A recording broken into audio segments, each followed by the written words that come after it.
Bom dia, queridos alunos do nosso curso técnico em informática.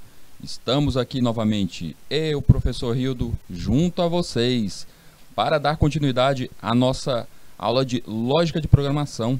Vamos continuar a nossa revisão que iniciamos no dia de ontem, nossa primeira aula depois dessas nossas férias. E nessa aula nós começamos a falar um pouco sobre as variáveis, falamos um pouco sobre a linguagem C, apresentamos ou reapresentamos os nossos programas utilizados, os nossos compiladores utilizados para criar os nossos algoritmos na linguagem C. No caso foi o CodeBlocks para o desktop e o móvel C lá no nosso celular, seja ele Android ou seja ele um dispositivo iPhone.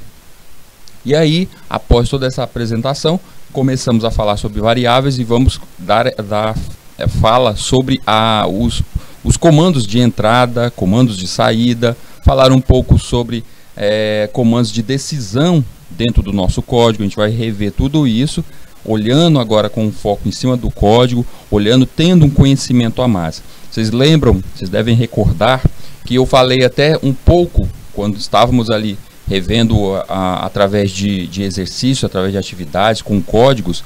Eu sempre coloco alguma coisa que já está lá na frente. Olha, agora o vetor, que já entendemos, ele pode funcionar isso, existe tais funções, existe uma biblioteca especial. Então, agora é um olhar diferente, um olhar com um pouco mais de conhecimento em cima disso tudo. Quero pedir para vocês, como sempre, vou pedir para vocês para que vocês utilizem dos nossos chats. Você que está acompanhando aí pelo YouTube, você que está acompanhando direto da escola, utilize os nossos chats para mandar alguma mensagem. Se tiver alguma dúvida, se puder, se além de dúvida quiser ali dar um acréscimo em alguma fala minha, pode utilizar o nosso chat aí, e eu vou estar sempre de olho nesse chat aqui para responder vocês.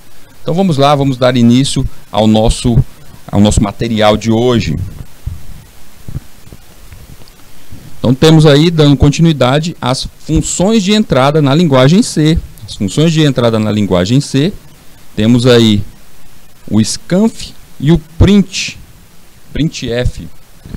Vamos só rever de forma rápida as 5 atividades, os 5 exercícios que nós vimos ontem, só para recordar, para pegar o embalo aí. Primeiro, a gente viu o caso de um algoritmo que pedia o seguinte, que a base do cálculo de um salário, ele tinha um salário, recebia um salário, e aí pedia para a pessoa, além de dizer qual seria o salário, que ele apontasse para dizer quanto que ele ganha naquela empresa. E aí, este programa, este algoritmo, vai mostrar em tela qual seria a porcentagem desse salário que ele recebe diante do salário mínimo. Cheguei a mostrar para vocês esse código e disse até o seguinte: olha, para o futuro, isso é para o futuro. Aqui na entrada do nosso código, onde ele pede informe, na linha 4, informe o valor do salário mínimo, isso aí para o futuro, nós não vamos pedir tudo para o nosso usuário. Nós vamos fazer a alimentação através de segundos sistemas, através das chamadas APIs. Então a gente vê aqui, só retomando, lá no comecinho tem um include, que é a nossa biblioteca stdio. Depois na linha 2 começa o nosso programa ali com a função main. E aí tem as variáveis ali, float, na linha 3, float salário mínimo, salário pessoa e o quantidade de salário mínimo. E na linha 4, que é onde eu estou mostrando para vocês que está pedindo, linha 4 e 5, pede a pessoa digitar o salário e esse salário recai ali na linha 5, isso aí no futuro, a gente pode utilizar algo como uma API para alimentar tal coisa. Vamos imaginar um exemplo bem próximo a esse daqui, o caso de uma loja. Você está construindo uma loja virtual. Imagine só de onde virá toda a questão dos dados sobre os produtos que vão estar ali sendo vendidos naquela loja. Todo o monstruário. Onde estará isso? A gente pode buscar isso diretamente do banco de dados. A gente ainda não está usando o banco de dados. A gente pode buscar isso do banco de dados ou buscar de um segundo sistema utilizando a API. E é isso que eu quero preparar vocês. Para o futuro a gente vai fazer muito disso. Por enquanto é somente o código bem simples. Então ali na linha 6, ele pede agora que a pessoa digite o salário que ela recebe, qual seria o salário que ela tem ali na empresa. Isso cai dentro de salário pessoa. E aí na linha 8 acontece o processamento, onde o salário pessoa é dividido pelo salário mínimo e dá aquela quantidade ali que a gente viu na tela logo abaixo, onde está sendo mostrado ali que a pessoa digitou o salário mínimo, 1.245, digitou o quanto que ele recebe naquela empresa, 2.045, e aí isso foi mostrado ali que ele recebe uma média de 1,6 salários mínimos. Tivemos também a atividade onde pede para criar um programa que leia o valor de 1 hora, a pessoa digita um valor de 1 hora, 10 horas, 11 horas, e vai ser mostrado quantos minutos se passaram desde o início do dia, ou seja, quantos minutos tem nessa quantidade de horas que ele digitou. E aí, a gente viu aqui no código que temos as bibliotecas. Inserimos uma biblioteca pouco usual, uma biblioteca que serve a Locale, que ela serve justamente para que você possa utilizar caracteres especiais. Vamos lembrar sempre dessa biblioteca, que ela é muito importante dentro da linguagem C, porque é ela que vai começar a dar a beleza no nosso programa. Quando fizermos um programa bem melhor, com interface, com botões, imagine você faz toda essa interface bonita e as letras, as palavras estão ainda com o português errado, C cedilha não aparece, acentos não aparecem. Então é interessante a gente lembrar sempre dessa biblioteca, a locale.h, onde ela deve ser chamada como está na linha 8, set locale, lcal, e dizer qual a linguagem que a gente quer, os caracteres especiais, no caso aí, português. Então nesse programa a gente criou duas variáveis, horas e minutos. A horas vai receber justamente a quantidade de horas que é digitada ali na linha 10, recai esse valor dentro de horas, e aí na linha 2 o processamento acontece e dar-se início. Minutos, a variável minutos que criamos, ela vai receber hora multiplicado por 60, porque cada hora tem 60 minutos. E aí o resultado aparece na linha 13, nesse printf aí da linha 13, uma saída. Desde o início do dia até a hora informada já se passaram, aí mostrará ali no porcentagem.d a quantidade de minutos que tem aquela quantidade de hora, como a gente pode perceber na tela lá embaixo. 13 horas, elas têm exatamente 13 horas, nós temos exatamente ali, desde o início do dia até a hora informada já se passaram 780 minutos. No terceiro programa, nós vamos ler 3 notas, esse aqui bem simples, bem usual, um que a gente já fez aqui diversas vezes, onde ele recebe 3 notas e entrega a média. Para isso, nós temos aí 5 variáveis criadas ali na linha 4. Essas 5 variáveis soma as notas 1, 2 e 3 e a média. Foi iniciada ali na linha 5 e 6 as variáveis soma e média já com valor zerado. Eu até expliquei isso ontem para vocês, que neste caso aí era até desnecessário iniciá-los dessa forma aí. Isso aí é interessante quando estivermos com esse mesmo programa aí, utilizando de um looping, utilizando na condição de colocar vários alunos aí, várias notas. Então a soma e a média deveria ser sempre zerada novamente. A partir da linha 7, temos os prints pedindo para digitar cada uma das notas. Nota 1, ali na linha 7, recai dentro do espaço da nota 1, ali na linha 8. Percebam que lá em nota 1, lá no scanf da nota 1, eu tenho o E comercial antes de nota 1. O que é isso? É porque ali é o E comercial, que é o endereço, tá? Eu estou colocando dentro do endereço. Então, sempre que a gente vai adicionar valores, eu coloco o endereço. Quando eu vou chamar a variável, aí eu não preciso do E comercial. E aí, na linha 10, chama-se a nota 2. Linha 13, chama a terceira nota. E a partir da linha 16, eu tenho ali o processamento. Soma, recebe nota 1, mais nota 2 e mais nota 3. Esses 3 valores somados ficam dentro da soma, que será dividido na linha 17 por 3, assim dando a média das 3 notas. Lá na tela a gente percebe que o que é digitado na linha 19, printf, média igual porcentagem ponto 1f. Esse ponto 1f quer dizer o seguinte, f de float, ou seja, o tipo daquele dado que está dentro da variável média, ele é um float, é do tipo float. E esse ponto 1 quer dizer que eu aceito até depois da vírgula, naquele valor lá, 6.5, ou seja, depois da vírgula, eu aceito até uma casa, depois da vírgula. No quarto exemplo, nós tivemos o caso de uma imobiliária, aqui fictícia, que ela necessita de um cálculo da área de terrenos retangulares, ou seja, ele quer simplesmente o cálculo de área de um retângulo, só isso. A gente sabe que existe a tal biblioteca MAT para fazer isso, ela já tem essas fórmulas prontas dentro dela, só que não é o momento da gente usar. Eu só adianto a vocês que existe essa biblioteca, a gente sabe que ela existe e ela vai ser usada por nós quando a gente estiver fazendo aquele programa que vai calcular diversas áreas, diversos perímetros de formas geométricas. Aí a gente vai chamá-la, tá? Quero saber a área de um círculo, aí sim, diversas. Aqui no caso, como é só uma, não necessitei disso, mas eu poderia só com essa utilizar a MAT, mas a gente vai pensar lá na frente quando a gente tiver um pouco mais avançado. Então eu tenho aqui nesse programa a seguinte coisa, dentro do algoritmo ali, na linha 5, eu venho as três variáveis, que vai ter o resultado final, a área, o comprimento e a largura.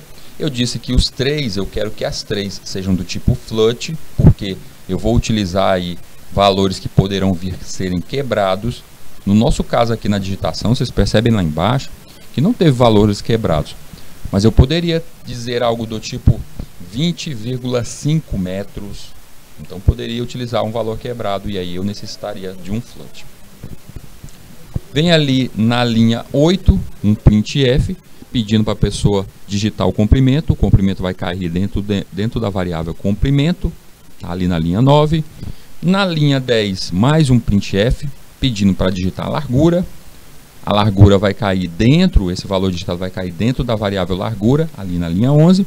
E na linha 13 nós temos o processamento, onde a área vai receber comprimento vezes largura, já que sabemos que no caso do cálculo de um retângulo, da área do retângulo, é nada mais do que o comprimento vezes a largura, para saber a área. Então foi fácil aqui para a gente. Linha 14, eu vou pedir para a pessoa que eu vou mostrar em tela o terreno possui a quantidade do cálculo ali final, o valor que temos dentro da variável área. E por fim, nós tivemos um último aqui, que falava um pouco sobre vetores, foi a utilização de vetores. Faça um programa em C que receba, ou leia, o nome de um usuário e imprima na tela. A gente sabe que lá no Portugal, quando você cria uma variável qualquer, você diz que essa variável aqui, cria a variável A, ela cria um cercadinho, tá lá, cria um espaço dentro da memória para armazenar um item. Se esse tipo aí, essa variável A, ela é para receber caracteres, ela é do tipo caractere. E aí, nesse caso, eu posso inserir dados dentro dessa nossa variável. Digamos que eu queira inserir aqui o valor casa. Se eu colocar ali casa dentro da nossa variável lá no Portugal, ele vai criar automaticamente, ele vai aceitar os valores de diversos itens dentro dessa variável. Já se eu fizer tal coisa aqui, vamos lá, aqui de baixo vai ser a nossa variável criada dentro da linguagem C. Se eu quiser colocar a palavra casa, o que vai acontecer é que só vai ficar a letrinha C. Se eu necessito de mais espaços criados aí para colocar toda a minha palavrinha casa. Qual seria, deixa eu apagar só isso. Qual seria a grande desvantagem lá no nosso Portugal, nesse caso aqui? Porque no Portugal ele aceita essa cadeia de caracteres todo dentro dessa variável, vai colocando. Só que você não consegue mapear a posição. Se eu quiser, se após inserido a palavra casa em Portugal na variável caractere, o que me acontece é que se eu quiser a terceira letrinha dessa palavra, eu não vou conseguir. Já no caso aqui na linguagem C, é fácil. Por quê? Porque eu tenho aqui as posições. Eu tenho aqui as posições. A cada casinha dessa que eu vou criando, eu tenho ali a posição daquela letrinha, a posição daquele caractere. Então eu posso chamar, quando eu chamar ali, no caso é um vetor, na linguagem C, eu chamo ali a posição, a terceira posição, ou seja, a posição que tem índice 2. Então quando eu chamar aqui quero a posição 2, quando eu chamar essa posição, eu estou chamando a letrinha S. Então é bem mais prático para a gente armazenar itens e recuperá-los. Para recuperá-los é até muito mais prático. Bora ver no código aqui como é que fica. Lá no código a gente percebe ali na linha 4 que é justamente o modo de chamar um vetor, o modo de criar um vetor. Tem ali char, nome. Se eu criar simplesmente char, nome, eu estou só com um cercadinho, eu estou só com um espaço de memória. É uma simples variável. Agora, quando eu chamo char, nome, e coloco ali um valor, no caso eu coloquei 30, eu estou dizendo que eu terei já criado ali exatamente 30 espaços. Se eu não colocar um valor, deixar simplesmente algo como desse modo, o que me acontece é que eu estou criei o vetor e ele vai crescer através de ponteiros, que a gente vai falar lá na frente ainda, tá? E aí a cada caractere que vai ser inserido, ele vai chamando um novo espaço, ele vai criando novos espaços. Então aí nesse caso, a pessoa colocou o nome, informou o nome ali após a linha 5. Esse nome é recebido aqui não pelo scanf, mas no caso o fgets. A gente já percebeu que o fgets e tanto o puts, ele é o ideal para se trabalhar com vetor. A gente já falou isso e eu vou retomar ainda falando sobre isso mais adiante, quando a gente explicar o passo a passo do vetor. E assim ele recebe essa cadeia de caracteres. A gente teve também, aqui no caso, faça um programa que mostre a hora do sistema no computador. Esse último aqui, porque eu tinha dado o seguinte exemplo, e a nossa atividade, aquela nossa atividade agora há pouco, que pediu 1 hora, e aí calculava quantos minutos tinha naquela hora. Aí a pessoa era necessário digitar. A gente podia pegar isso de algum lugar, tipo a tal da API. No caso, além da API, a gente podia pegar direto do sistema. Vocês estão vendo aí que a biblioteca Windows.h, dentro dela é justamente para pegar dados do sistema. A system, o comando system, ele fica dentro, a função system fica dentro da Windows.h, dentro dessa biblioteca. Normalmente a gente usa o system pause e nem precisa chamar a nossa biblioteca Windows.h. Já nesse caso aqui, se eu quiser que mostre a data, se eu quiser que mostre o time, como é mostrado aí, 3, a linha 3, a linha 4, chamei ali o data, chamei o time para mostrar ali a data do dia e a hora ali do dia. Se eu quiser chamar, se eu quisesse chamar só a hora, eu chamaria o system or. Chamaria hora, e aí ele buscaria isso. E aí eu poderia, com essa hora, fazer aquela mostragem de quantidade de minutos sem pedir para a pessoa digitar a hora, mas ele pegaria a hora do momento. A gente ainda não fez isso, não fizemos isso, porque no caso a linguagem C, ela tem um problema quanto à sincronicidade. Porque quando você executa, ele executa e mostra tela, mas ele não atualiza a tela. Então ele pegaria a hora de agora e mostraria em tela, mas se a hora passasse de estamos 7 horas, quando chegasse 8, aquela quantidade ali de minutos iria mudar, já que ele está calculando somente a hora, a quantidade de minutos dentro daquela hora iria mudar, mas o nosso programa não mudaria isso em tela, ele não teria essa atualização. Por esse motivo a gente não fez, mas futuramente a gente vai trabalhar um pouco também com a sincronicidade dentro da linguagem C. Isso é muito utilizado em outras linguagens, como por exemplo uma linguagem para web, se você quiser atualizar alguma coisa na tela sempre, como por exemplo, um carrinho de compras de uma loja virtual. Quando você vai lá e arrasta alguma coisa para dentro do carrinho de compra, ele tem que atualizar o status daquele carrinho de compra. Então utilizando esta ferramenta. Vamos lá para o nosso assunto, voltando aqui. Vamos falar um pouco, a gente já vinha falando sobre variáveis, vamos entender um pouco sobre as declarações dessas variáveis. As variáveis, para serem declaradas, a gente tem que entender em si os seus tipos, qual será o seu tipo. Então a gente tem que declarar o tipo logo de inicial, sendo ele inteiro, ele ser um ponto flutuante, um double ou tipo caractere. E até mesmo se ela vai ser um array, um vetor.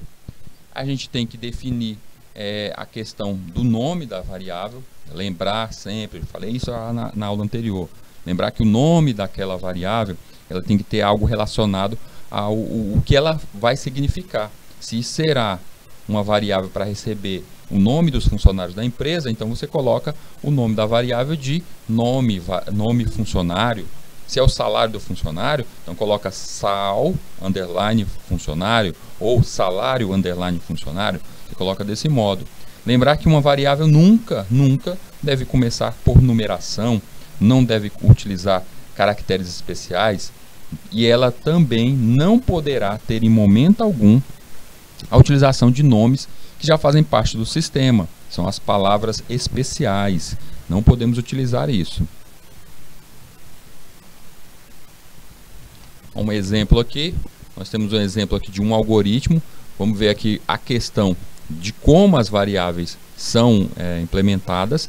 Aqui na primeira tela, lá no nosso Portugal, um código feito no nosso Portugal, e a gente percebe que as variáveis, ela tinha lá um setor de variáveis, e lá, no caso no Portugal, a gente sempre colocava por último tipo. A gente colocava todas aquelas as variáveis que vão ser criadas, N1, N2, N3, e média, e aí 2 pontos, o tipo dela, que no caso ali era o tipo real. Já no caso, para a linguagem C, a gente deve colocar inicialmente o tipo dela. Coloca ali, no caso, a linha 6, não é real, no caso, na linguagem C, mas sim float. Coloco float, N1, N2, N3, e média, e terminar sempre com ponto e vírgula. Perceba que no Portugal a gente não está utilizando ponto e vírgula. Lá não é obrigatório. Não faz mal, mas não é obrigatório.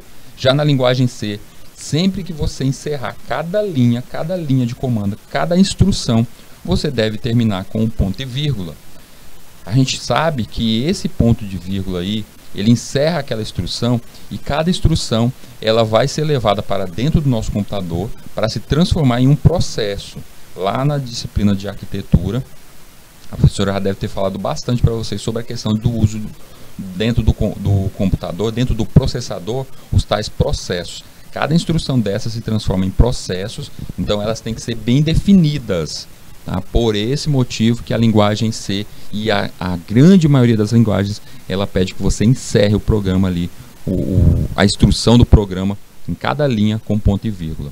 Eu posso colocar cada uma dessas, no caso aí a linha 6, 7, 8, onde tem na primeira, na 6, eu tenho as minhas variáveis, na 7 eu tenho uma função assistem pause, e na 8 eu tenho o retorno, retornando um valor lá para a nossa variável main. Eu poderia colocar essas 3 linhas aí, essas 3 linhas, em uma só linha, só que dividido cada instrução com ponto e vírgula, funciona, gente.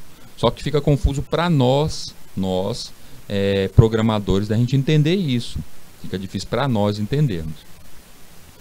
E aqui, logo abaixo, o mesmo programa, só que agora com o móvel C. Eu vi que muitas pessoas pediram para mim, mandaram até mensagens do pessoal, que eles trabalham muito só com o celular, só com o smartphone. Então, por isso eu estou buscando sempre fazer agora, além de fazer no CodeBlocks, eu trazer também feito no móvel C. Assim, eu acho que no caso do móvel C, ele dá uma tela até mais bem indentada, mais bonitinha, mas é praticamente a mesma coisa, gente. A diferença real é que no CodeBlocks a gente consegue perceber até o transitar, o debug de valores dentro de cada uma das variáveis, o passo a passo. Já fazer o chamado debugar dentro do móvel C, ele se torna um pouco mais difícil. tá? Então você, a procura de falhas, a procura de erros, linha a linha, fica mais difícil. Além de, é claro, se você tiver fazer um programa muito grande, algo como 300 linhas, 400 linhas, no celular é bem mais difícil da gente fazer isso. A gente se perderia bem mais fácil. Então, por esse motivo, programas grandes é interessante você utilizar o computador. Mas a galerinha que está sem computador no momento, que está utilizando só do celular, o móvel C está quebrando um galho aí.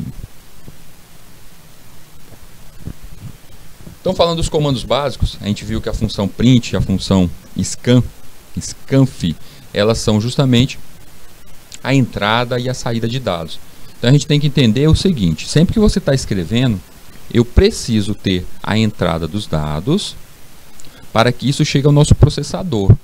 E logo após o processador dar o resultado, sair esses dados e mostrar em tela. Ou mostrar na tela, ou no caso se a gente estiver trabalhando com alguma biblioteca de som, algum comando de som, mostrar com som, alguma coisa desse tipo.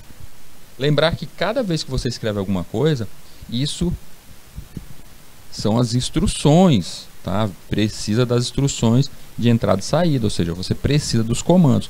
Lembrar de chamar a biblioteca correta, lembrar de escrever os comandos, as instruções da forma correta, sempre encerrando com um ponto e vírgula. Vamos para o primeiro aqui, olhar o scanf, que ele serve justamente para leitura dos dados, o recebimento dos dados. Leitura de dados tipados via teclado. O scanf, o comando dele funciona da seguinte forma: você deve colocar o comando scanf, por ele ser uma função, tem os nossos parênteses, encerramento no final sempre com ponto e vírgula, e internamente eu poderei ter a string de controle, entre aspas, tá? Se eu quiser denotar qual seria a string de controle, como por exemplo, eu vou receber ali, a pessoa vai digitar no teclado, eu vou receber algo como um número inteiro, então eu tenho que colocar o Dzinho de dígito, porcentagem D. E se eu quiser utilizar algo como um ponto flutuante, e eu vou receber valores como um número 3,18. Eu quero que esse número apareça em tela. Então você deve colocar o porcentagem, ponto. São duas casas ali depois da vírgula, não é? Então eu coloco 2 e coloco ali o meu F de flutuante, tá? O de flut. Então nesse caso aqui eu estou recebendo até 2 números depois da vírgula. Se eu quisesse 3, colocava 3. Se eu não quisesse que nenhum ponto não pegasse nada depois da vírgula, bastasse não colocar nenhum número ali. Se você não colocar nenhum, não aparece. E se eu quiser também, além de controlar tudo que vem depois da vírgula, eu quiser também controlar a quantidade das casas antes da vírgula. Então você vai colocar algo como porcentagem. Vamos pensar que eu quero 6 números antes da vírgula. 6. Aí eu coloco aqui 6, ponto. Quero somente 2 números depois da vírgula. 2. E aí vem flutuante. Então eu estou dizendo aí que eu aceito até, não é obrigado que vai preencher isso com zeros, tá? Zero à esquerda, ele é retirado do programa, não mostra em tela. Mas eu quiser que apareça até mesmo 6 dígitos antes da vírgula, vai estar aí, 6 dígitos. E se eu escrever um número com 7 dígitos, ele não irá mostrar o sétimo, tá? Ele não vai mostrar o primeiro ali dos números, desses 7 números, desses 7 dígitos aí do lado esquerdo. E aí, depois da vírgula, vai mostrar só os 2. Da mesma forma que ele suprime, se eu colocar só 2, o que vem depois de 2 números após a vírgula, eu também posso fazer isso. Se eu não coloquei o 6, coloquei só o ponto 2, eu estou dizendo que quantos números aparecerem antes da vírgula eu vou deixar. Então, por esse motivo, que normalmente a gente coloca só o ponto e uma numeração. É o máximo que eu quero depois da vírgula. Tá? Então, o scanf, ele funciona da seguinte forma. Coloco o scanf, dentro do parênteses do scanf eu abro as aspas e coloco ali justamente a string de controle, que é a nossa porcentagem dizendo qual é o tipo que vai ser recebido. E logo a seguir, depois das aspas, são tipos diferentes, então eu coloco vírgula, lembrem-se disso, vírgula, e aí a nossa chamada lista de argumentos. O que é essa lista de argumentos? Se eu quiser que seja buscado ali mais de uma variável, que seja recebido mais de uma variável, valores de uma variável, então eu vou colocar essa lista de variáveis ali. Digamos que eu tenha uma variável A, eu tenho uma outra variável B, eu tenho uma variável C, então eu coloco todas elas como lista de argumentos. Só quero a variável A, do jeito que está aqui no exemplo, ó, só a variável idade. Então, eu venho ali e coloco porcentagem D, naquele caso ali é recebendo um dígito, não pedir com vírgula, já que ele vai receber um número inteiro. Fechou a aspa, vem a vírgula e tem o Ezinho comercial. E se eu não colocar o Ezinho comercial, o que acontece? Não dá certo, porque ele vai estar querendo colocar isso não no endereço, então ele precisa colocar no endereço daquela variável. E aí, se eu tivesse mais de uma variável, eu sairia colocando uma a uma delas ali, certo? Vamos olhar todas elas aqui, as várias chamativas aqui, os vários tipos que podemos utilizar. As nossas, como utilizado aqui, a nossa string de controle, ó. Bora ver todas as strings de controles que a Scanf pode utilizar. Algumas delas a gente tem aqui, tá lá, aqui eu coloco a minha string de controle e logo a seguir eu saio colocando todos os possíveis argumentos, todos os possíveis parâmetros aí a serem recebidos dentro do Scanf. Posso, dependendo do que vai ser chamado ali internamente, os tipos das variáveis, é que eu tenho que colocar a nossa string de controle, aquela porcentagem D, porcentagem F. Então eu tenho aqui porcentagem D para inteiros decimais, o F para os nossos floats. Se eu quiser utilizar um ponto flutuante, eu devo adicionar ali a quantidade, ali 1F, quantidade de doubles que eu vou receber, caracteres e strings também, que no caso aqui as strings, elas estariam já a cadeia de caracteres. Outra coisa é que a gente deve lembrar sempre o seguinte, ali dentro do Scanf, se eu for chamar variáveis que têm tipos diferentes, vamos pensar que a primeira variável ali, nesse nosso exemplo, a primeira var1, ela está recebendo dígito. A segunda variável, a var2, ela vai receber do tipo flutuante, um flut. O que eu devo fazer ali dentro das aspas? Como eu devo chamar dentro das aspas? Então, primeiro eu venho ali porcentagem. Aí, se eu quisesse colocar algum tipo, após a vírgula, eu colocaria número. Nesse caso, como é um inteiro, eu não vou colocar isso, eu vou colocar somente o D. Tá lá, D, coloquei isso. Depois, eu vou colocar agora chamando a segunda variável. Na segunda variável, ela é do tipo flut, não é? Flutuante, flut. Então, eu poderia colocar aqui, eu vou colocar que ela recebe até 2 números depois da vírgula. 2, e aí eu venho flut. Então, eu tenho que chamar as duas, tá? Para var1 e var2. Chama as duas. E se por acaso a var1 e a var2 são do tipo inteiro? As duas são do tipo inteiro. Eu preciso colocar 2 vezes o porcentagem D? Preciso chamar 2 vezes isso? É uma dúvida recorrente. Assim, quando a gente está fazendo, pode aparecer esse tipo de dúvida, gente. Porque a gente poderia pensar da seguinte forma. São 2 variáveis, as duas são do tipo inteiro. Então eu preciso dizer tipo de cada uma das variáveis? Sim, você precisa. Então, nesse caso aqui, você tem que, de novo, colocar o porcentagem D. Tem que colocar 2 vezes o porcentagem D, apontando cada uma dessas variáveis. Então, se eu chamar 10 variáveis, eu tenho que colocar 10 vezes o porcentagem D? Exatamente.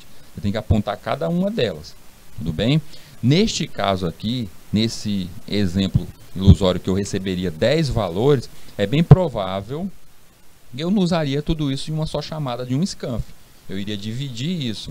Iria dividir tal coisa por questão da instrução no processador, por questão de eu não me confundir, já que são 10 variáveis, eu vou ter que chamar 10 vezes essa chamativa aí, porcentagem D, porcentagem F, eu posso me confundir. Então eu vou dividir isso. É interessante a gente fazer isso para o nosso caso aqui como programadores, tá?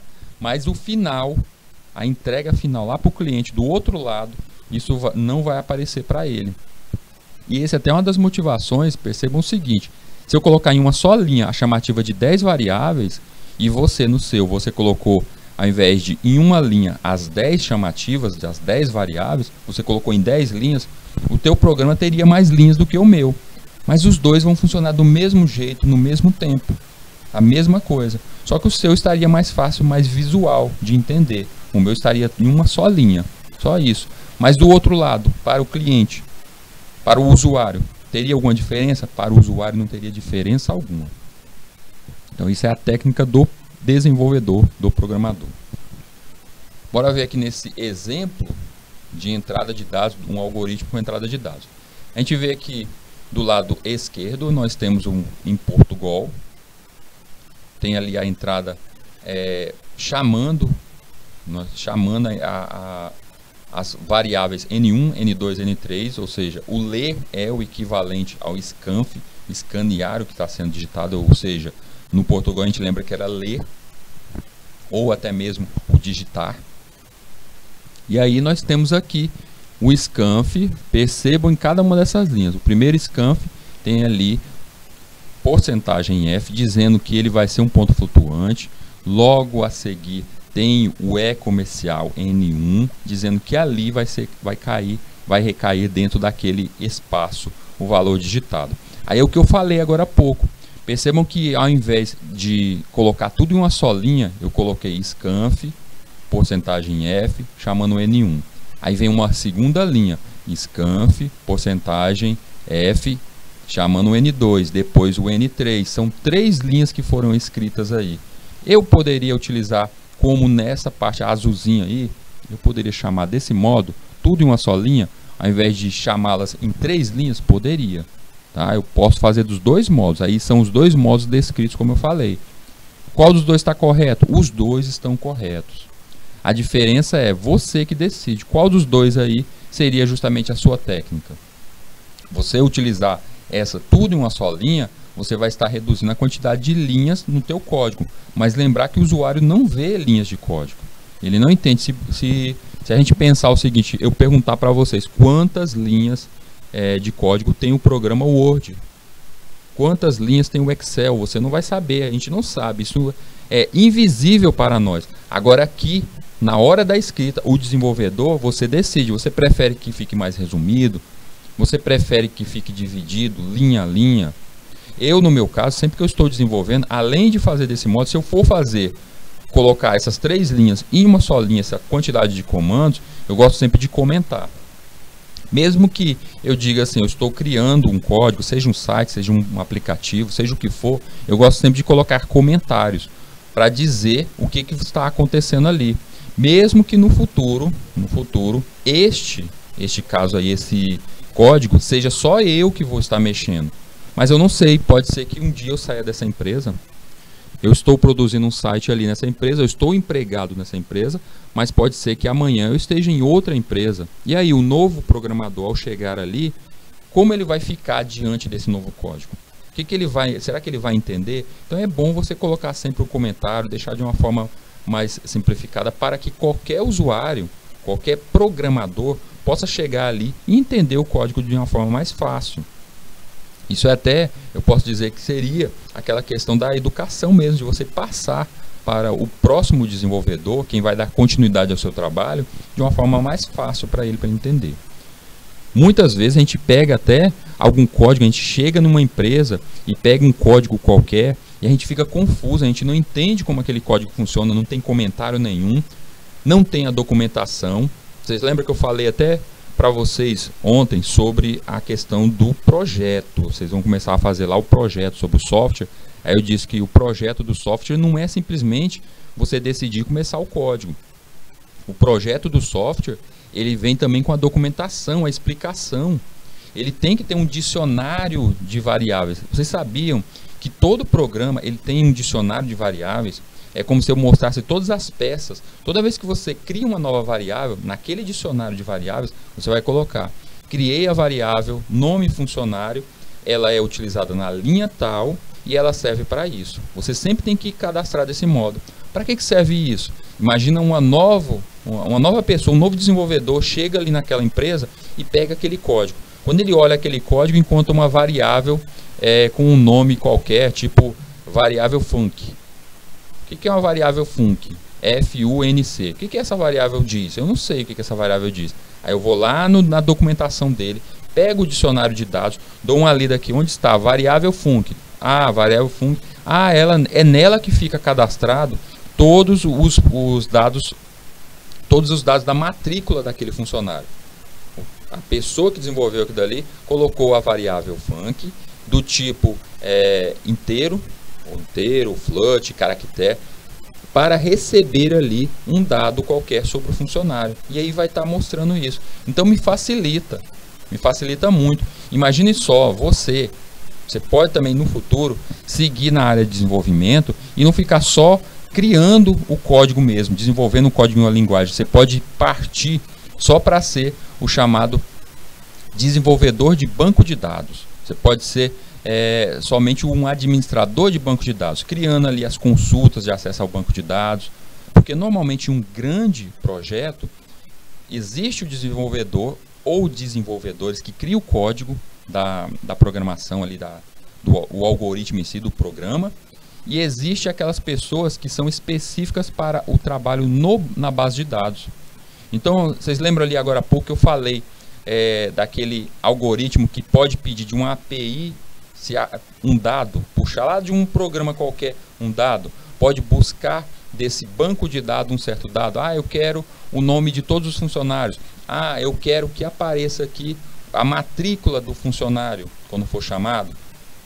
Para buscar esse dado lá, existe uma chamada query, que é a consulta do banco de dados. Essa consulta de banco de dados, existe uma pessoa que é o designer de banco de dados, que ele cria isso, o trabalho dele é isso. Vocês, se não perceberam ainda, percebam isso. Quando vocês olharem, saiu um edital de concurso, Ministério Público, saiu um edital de concurso aí para o INSS, vocês vão encontrar lá as vagas do tipo analista de redes, analista de desenvolvimento, que é isso que a gente está fazendo aqui, analista de banco de dados. Peraí, se o analista de desenvolvimento trabalha com banco de dados, por que eu vou contratar essas duas pessoas? É porque tem essas duas funções. Quem mexe com banco de dados, ele é o analista de banco de dados, ele trabalha só com banco de dados, vai pensar só na lógica do banco de dados. E quem trabalha com desenvolvimento, que é o que a gente está fazendo aqui, o que a gente está aprendendo aqui agora, ele vai trabalhar só com desenvolvimento naquela linguagem para aquela aplicação. Então são duas pessoas, são dois mundos diferentes nesse caso aí. Então, nesse caso aí, na hora de criar tal query, tal busca, tal consulta lá dentro do banco, a pessoa vai lá e cria tudo isso. Agora imaginem só o seguinte, essa pessoa que vai buscar esse dado dentro da base de dados, vai entregar isso para você, ele tem que ter um dicionário mostrando o que cada variável precisa, o que cada variável vai receber, qual é o tipo de dado que aquela variável tem. Porque é uma coisa eu falar na aplicação aqui, eu escrever no algoritmo que a variável func, variável func, ela é do tipo inteiro. Mas se eu não falar isso para o desenvolvedor do banco de dados, quando ele criar o espaço lá no base de dados para guardar esse dado, não estou falando do espaço na memória RAM não, esse cercadinho que eu sempre crio, mas o espaço lá no banco de dados, eu tenho que dizer para ele, ei, quando for armazenar o que eu buscar, o que eu criar aqui nessa variável, eu quero que fique guardada para um outro dia ser acessado lá no banco de dados. Aí ele fala, ok, pois eu vou criar aqui essa variável. E se ele criar uma variável do tipo diferente? Você está ali na sua aplicação, você criou uma variável que ela vai ser do tipo real, tipo float. Está ali, um ponto flutuante. E aí o desenvolvedor do banco de dados cria algo do tipo inteiro, uma variável, ele cadastra a variável do tipo inteiro. Quando você mandar essa variável, o valor dessa variável flutuante lá para o tipo inteiro, vai dar erro, gente. Vai dar erro. Vocês sabem que um tipo float não cabe dentro do inteiro. Então dá erro. Então precisa ter essa comunhão entre todos os desenvolvedores de uma aplicação. Por enquanto, a gente ainda não tem esse problema, porque cada um de vocês pega um programa como esse, um algoritmo, que é mínimo, é pequeno, vocês estão criando por vocês mesmos, vocês não precisam dividir código com outra pessoa, você não está fazendo a várias mãos, Mas um projeto grandioso, ele necessita ter várias pessoas. Por exemplo, a equipe do Windows, a Microsoft disse que a equipe do Windows 10 continha uma média de 300 desenvolvedores. Imagina só, são 300 pessoas ali, todas elas programando, criando aquele código. Então é necessário ter um documento dizendo qual é o tipo da variável, quais são as variáveis, para não haver repetição de nomes naquelas variáveis. Eu crio uma variável nome funcionário, aí você, também desenvolvedor desse projeto, precisa de uma variável lá, você vai criar essa mesma variável. Não, você só olha lá, está no dicionário das variáveis. Ah, já foi criada. O que está armazenado? Está o nome do funcionário. Não preciso criá-la, eu vou só chamar o valor que está lá. Então é isso, gente. A gente tem que sempre documentar tais coisas. No nosso projeto a gente vai começar a fazer isso também, tá? Isso é mais adiante, conforme vocês forem decidindo aí qual é o projeto de vocês e começarem a escrever, vai ser mais adiante. Mas isso é necessário, tudo bem? Vamos voltar aqui para a tela, para o nosso código aqui, onde tem essas 3 linhas. Eu tenho ali as 3 linhas, eu transformei em uma só. Eu tô vendo aqui no nosso chat que o Hugo nos acompanha todo dia. Esse menino aí é bom. Quanto mais reduzido o código, o programa fica mais leve? É uma boa pergunta, Hugo. Boa pergunta. A gente tem que entender o seguinte, Hugo, que teoricamente, se eu tenho menos linhas, ele fica mais leve, sim. Ele vai ficar mais leve e mais rápido. Mas isso é em tese, teoricamente. Por quê? A gente já vai chegar aqui naquelas instruções onde os ifs, eu decido se eu vou para a esquerda, se eu vou para a direita, as condicionais. A gente vai chegar nisso. Se eu tiver diversas condicionais, como por exemplo, você lembra que a gente falou sobre os casos ou switch case? Quando a gente utiliza o switch, eu dou uma condição, eu dou 5 alternativas. Vamos colocar aqui na tela aqui para a gente entender. Eu criei aqui um case e digo aqui, vai ter o caso 1, 2, 3, 4, não é isso? E aí, dependendo do caso que eu decidi, tipo, no caso aqui, uma calculadora, cada um desses casos aqui será uma operação, soma, subtração. Quando eu faço isso e escolho lá no início, eu quero a soma, eu escolhi só um desses casos e vou para o final, não é isso? Quando faço isso, as linhas de códigos 2, 3 e 4 não são lidas. Mas esse código aí, ele é maior, não é? Ele é grandão. Eu posso fazer esse case aí, essas condições aí, utilizando o if? Sabemos que podemos. Se for soma, aí mostra tal coisa. Se for subtração, aí eu fui lá e digitei. Eita, mas eu desenhei ruim aqui, hein? Desenhei ali, ó o nosso asterisco aí, tá? É multiplicação. No caso do case, ele vai lendo até chegar onde está a multiplicação. E ali ele para e pula para o final. No caso do if, ele sairia entrando, lendo linha a linha até chegar aquela dali e sairia. O if, ele gastaria mais, ele leria mais. Mas os dois têm o mesmo tamanho. Então isso é cheio do depende do que está ali, o tipo de código, a dificuldade daquele código. Mas assim, tentando ser bem mais, digamos, bem mais fácil para a gente entender. Normalmente é isso. Menos código, você reduzindo o código, sim, ele acaba ficando mais rápido. Mas por enquanto a gente está aprendendo, estamos aprendendo a usar cada uma dessas funções, chamando uma biblioteca. Mas com o tempo, quando vocês se transformarem em programadores hábeis, seja em qualquer linguagem, seja aqui na linguagem C, seja na linguagem que for, linguagem para web, seja o que for, vocês vão perceber o seguinte, que vocês vão começar a construir o código de vocês, chamando ali biblioteca e tal, e aí terminou, tá funcionando. Aí chegou o momento de otimizar o código, é a última fase, é a melhoria do nosso código. O que essa melhoria faz? Nessa melhoria a gente vai perceber coisas do tipo, ei, essa tal biblioteca aqui é melhor do que aquela outra. Por exemplo, aquele exemplo que eu dei agora há pouco, do cálculo do retângulo. Eu chamei o cálculo, chamei os dois lados, né, para fazer o cálculo daquele retângulo. Mas se eu tivesse chamado a biblioteca mat, eu não precisaria daquelas linhas daquele cálculo ali, porque a a operação já estaria dentro daquela biblioteca. Então ele seria mais rápido. E isso seria otimizar aquele código. Lugares como eu mostrei agora há pouco ali, chamando o salário. Chamei o salário, a pessoa tem que digitar o salário. Se ao invés de chamar o salário, digitar o salário, eu consumisse isso direto de uma API, de um segundo sistema. Seria mais rápido, né? Seria mais rápido. Então a gente vai gerando estratégias. Mas, Hugo, sim, normalmente programas que têm menos linhas são mais leves, são de menor código.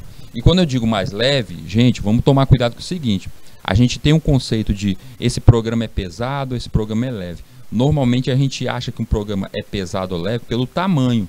Ah, eu fui baixar um programa, ele é de 1 GB e eu baixei o outro, ele é só de 500 MB. É a metade.